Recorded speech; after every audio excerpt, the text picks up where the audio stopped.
संतप्त मानस शांत हों, जिनके गुणों के गान में बेवर्धमान महान जिन विचरे हमारे ध्यान में। आपके इस कार्यक्रम में मैं आरंभ से ही जुड़ा हुआ हूँ। 7:30 बजे 7:35 पर जब पिंकी का मान स्वानुभूति का भाषण हुआ था, सबसे पहले परिचय, तब से ही मैं जुड़ा हुआ हूँ। लेकिन मैं अपनी दिनचर्या से निवृत्ति भी कर रहा था साथ साथ में, इसलिए आपसे करीब 10 सवा 10 बजे आ पाया, आपके सामने उपस्थित हो पाया। लेकिन मैंने शुरू से लेके अंत तक के सभी कार्यक्रम देखे हैं और बहुत बहुत बहुत अच्छे लगे हैं। अभी समय तो पूरा हो ही गया है, बस 4 मिनट बचे हैं। तो मैं बहुत मर्म की बात आपसे कहना चाहता हूँ कि परमागम की परीक्षा में आप पास हो जाने के बाद आप लोग आगे पढ़ना चाहते हैं, ऐसा मुझे स्वानुभूति से पता चला है। तो उसके लिए हम ग्रंथों के स्वाध्याय की बात रखी गई है। तो मैंने सबसे पहले प्रवचन सार ग्रंथ पढ़ने के लिए सलाह दी है, और उसका कारण एक ये है कि उसका जो पहला अध्याय है महातत्व प्रज्ञापन, ज्ञान तत्व प्रज्ञापन, उसमें 4 छोटे अधिकार हैं। पहला शुद्धोपयोग अधिकार, दूसरा ज्ञानाधिकार, तीसरा सुखाधिकार और चौथा सुपरिणामाधिकार। इन 4 अधिकारों में जो 2 अधिकार हैं, एक ज्ञानाधिकार और सुखाधिकार। ज्ञानाधिकार में अनंत ज्ञान माने केवल ज्ञान माने सर्वज्ञता का स्वरूप समझाया है, और सुखाधिकार में सच्चे सुख का स्वरूप समझाया है। ये दोनों चीजें आपके ख्याल में बहुत अच्छी तरह आए, ऐसा मैं चाहता हूं। क्योंकि वस्तु का स्वरूप समझने के लिए वस्तु द्रव्य पर्याय रूप है, तो द्रव्य स्वभाव को समझना है और पर्याय स्वभाव को समझना है। द्रव्य स्वभाव तो अनादि अनंत है और उसमें कोई फेर फार संभव नहीं होता है, और जब हमें भरोसा हो जाता है कि इसमें कोई फेर फार नहीं हो सकता है, तो हम उस पर फेर फार करने की बात सोचते भी नहीं है।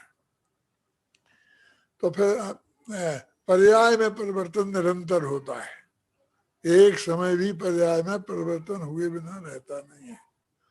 तो पर्याय स्वभाव के लिए सर्वज्ञ भगवान की वाणी से अत्यंत स्पष्ट ये बात आई है कि वे भूतकाल की सब पर्यायें जिन्हें हम नष्ट हुई कहते हैं, और भविष्य काल की वे पर्यायें जिन्हें हम अनुत्पन्न हुई कहते हैं, और वर्तमान की एक समय की पर्याय, ये सभी सुनिश्चित हैं। इनमें कहीं कोई फेरफार संभव नहीं है। परद्रव्य की पर्याय में फेरफार हम नहीं कर सकते हैं, ये तो परद्रव्य से भिन्नता में ही बात आ गई।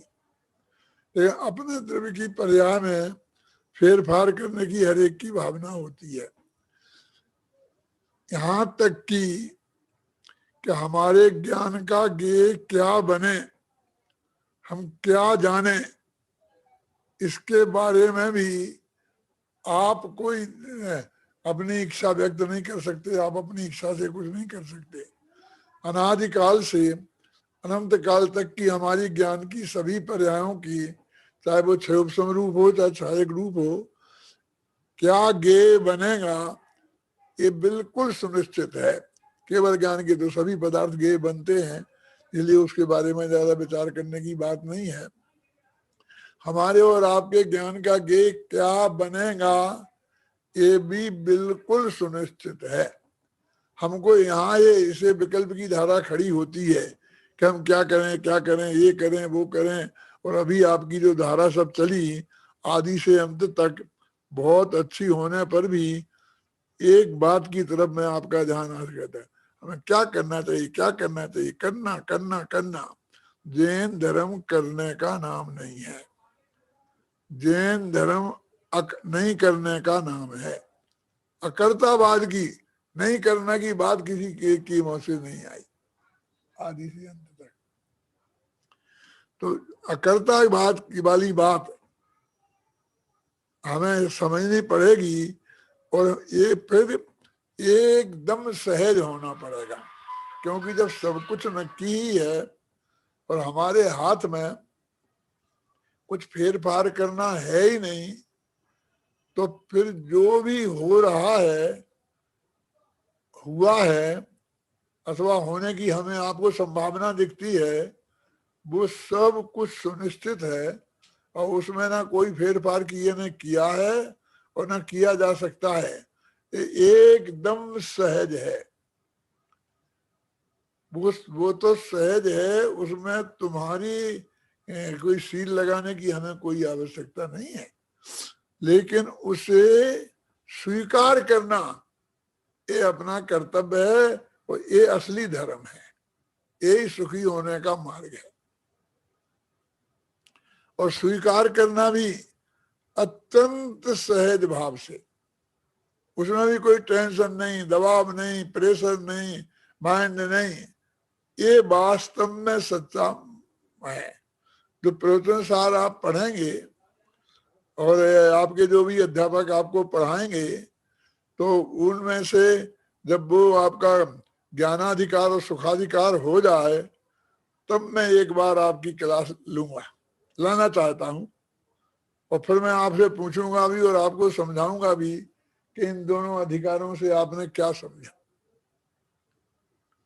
अभी ज्यादा उसमें बारे में बात करने का ना समय है और ना मैं आपसे कह सकता हूं, क्योंकि वो ही असली धर्म है जो आपको पूज्य गुरुदेव श्री का जो मिशन है कांजी स्वामी का, उनके पास ही मिलेगा। और स्पष्ट भाषा में कहूं तो हमारे पास ही मिलेगा वो महासत्य। इस सारे जगत के गले उतरना बहुत कठिन काम है, और आपने 5 साल की जो पढ़ाई पढ़ी है, जितनी अवधि अच्छी हो सकती थी उससे कहीं बहुत ज्यादा अच्छी हुई है।